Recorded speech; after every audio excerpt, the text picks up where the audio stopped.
औज़ुबिल्लाहिमिनश्शैतानिर्रजीम बिस्मिल्लाहिर्रहमानिर्रहीम। अस्सलाम वालेकुम मेरे अज़ीज़ तलबा व तालिबात। जैसे कि लास्ट लेक्चर में मैंने आपको फर्स्ट ईयर की ऑब्जेक्टिव का बताया था और क्वेश्चन 1 का ए पार्ट, बी पार्ट, फिर सी पार्ट और टोटल नंबर 20 की ऑब्जेक्टिव थी। ज़रा सा ब्रीफली मैंने आपको एक्सप्लेन किया था लास्ट लेक्चर में फर्स्ट ईयर की ऑब्जेक्टिव का। आज जो मेरा जो लेक्चर है, आज जो मेरा आपको बताना है वो सेकेंड ईयर की ऑब्जेक्टिव बतानी है। सेकेंड ईयर की ऑब्जेक्टिव में भी 20 नंबर होते हैं। पार्ट 1 में भी मैंने ऑब्जेक्टिव में 20 नंबर आपको बताए थे। अब क्वेश्चन 1 का जो ए पार्ट आप देख रहे हैं, जैसे वहाँ पर क्वेश्चन 1 का ए पार्ट फर्स्ट ईयर की ऑब्जेक्टिव में 10 MCQs आए थे और वो 10 के 10 MCQs बुक 1 और 3 में से थे। अब उसी तरह 10 नंबर के MCQs अल्लाह आपका भला करे बुक 2 और बुक 4 में से आएंगे। बुक 2 जिसमें हम मॉडर्न एसेस पढ़ते हैं, हीरोज़ पढ़ते हैं, और बुक 4 जो है जिसमें हम नावल पढ़ते हैं। टोटल इसमें से मिलाकर 10 MCQs आएंगे, मुराद 10 सिनोनिम्स आएंगे।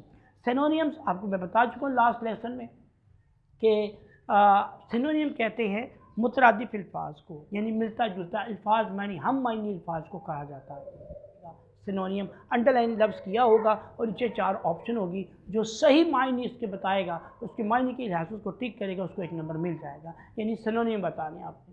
बी पार्ट जो है आपका मौरूज़ी का जो बी पार्ट है वो प्रेपोजिशन है। अब प्रेपोजिशन क्या होती है, जिसे हम उर्दू में हरफ़े जार कहते हैं, जैसे on, off, at, in, from, in front of, behind, under, ये सब प्रेपोजिशन होती हैं। तो ये फ़िक्रे के एतबार से और कुछ लगाई जाती हैं और कुछ लफ्ज़, कुछ जुमले ऐसे होते हैं जो रटे रटाए अंडरस्टूड होते हैं कि उनके साथ लगती हुई प्रेपोजिशन है। मसलन ही इज़ टायर्ड, तो टायर्ड के साथ हमेशा ऑफ आता है। तो इस तरह अंडरस्टूड होती हैं, जैसे ही वाज चार्ज्ड बाय, ये चार्ज विद, इस तरह की अंडरस्टूड प्रेपोजिशंस होती हैं जो हमें वो याद रखनी होती हैं। लेकिन यहाँ जो मैं आपको बता रहा हूँ प्रेपोजिशन जो लगती हैं 5 नंबर की, यानी B part, in, of, at वगैरह लगाना है, तो इसके लिए मैं बच्चों को बहुत ही बारीक पॉइंट बताता हूँ कि जिस लफ्ज़ के साथ जो प्रेपोजिशन लगती है हमेशा वो याद रखिएगा।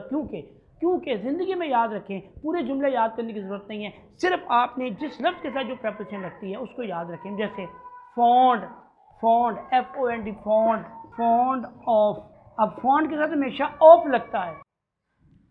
उसके बाद आप देखें, जैसे चार्ज के साथ या तो विद लगता है या चार्ज के साथ बाय भी लगता है, वो सिचुएशन के मुताबिक। अब जो अंडरस्टूड मैं प्रेपोजिशन बता रहा हूँ वो ये है, जैसे कि इंटरेस्टेड इन, फॉन्ड ऑफ मैंने बताई, इंटरेस्टेड इन, डिपेंड अपॉन या डिपेंड ऑन, इस तरह की जो वर्ड्स होंगे जिनके साथ अंडरस्टूड प्रेपोजिशन लगती हैं वो आपको वैसे ही याद कर लेनी होगी, वो आपको देख लेनी होगी। तरीका बताऊंगा मैं आपको, वो जहाँ से आपको याद करनी है, जैसे आपको याद करनी होगी।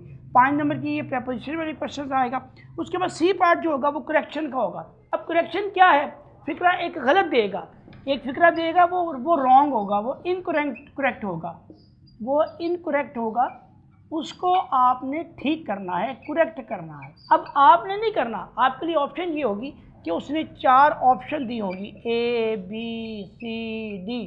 अब ये 4 ऑप्शन दी होंगी, इन एक जो फिक्रा दिया होगा, इस एक फिक्रे को जो दिया होगा और नीचे 4 ऑप्शन दी होगी, इनकरेक्ट होगा, करेक्ट करना होगा, वो 4 ऑप्शन में से एक जुमला ठीक होगा। लेकिन टिक वही कर पाएगा जिसको रूल्स आते होंगे या जिसको नॉलेज होगा या जिसने पढ़ा होगा।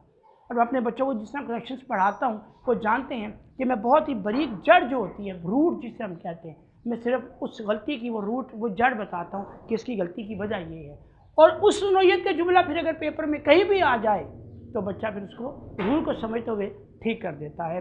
अब आप मैं ये बता दूँ, मसलन जुमला दिया हुआ है, मैं मिसाल दे रहा हूँ, जैसे ही इज़ बॉय, ये एक जुमला है, ही इज़ बॉय। ये जुमला देखने को ठीक है, वो लड़का है, उर्दू करो तो बिल्कुल ठीक बनती है, लेकिन ये फिक्रा गलत है क्योंकि इसमें ही इज़ आ नहीं है, और जो सिंगुलर चीज़ होती है उसके साथ हमेशा ए का जिक्र होता है, तो इसमें ए लगेगा तो ये फिक्रा ठीक होगा। तो इस तरह की करेक्शन आएंगी। तो मैं रिपीट कर दूं, सेकेंड ईयर की जो ऑब्जेक्टिव है, क्वेश्चन 1 सिनोनियम आएगा, बुक 2 बुक 4 में से 10 नंबर का, प्रेपोजिशन 5 नंबर की, और करेक्शन इस तरह की देगा जो नाउन, प्रोनाउन, वर्ब, एडवर्ब और एडजेक्टिव वगैरह में से दी जाएगी। अपना बहुत ख्याल रखिएगा। इंशाल्लाह इसके बाद मैं लेकर आऊँगा सब्जेक्टिव फर्स्ट ईयर का, सेकेंड ईयर का, और अपना ख्याल रखते हुए ज़रूर मेरे इस चैनल को सब्सक्राइब कीजिएगा, लाइक कीजिएगा और आगे शेयर कीजिएगा। और इंशाल्लाह इस तरह की इन्फॉर्मेटिव मैं आपके लिए इंग्लिश के हवाले से फर्स्ट या सेकंड ईयर की मालूमात लाता रहूँगा। बहुत शुक्रिया। अल्लाह।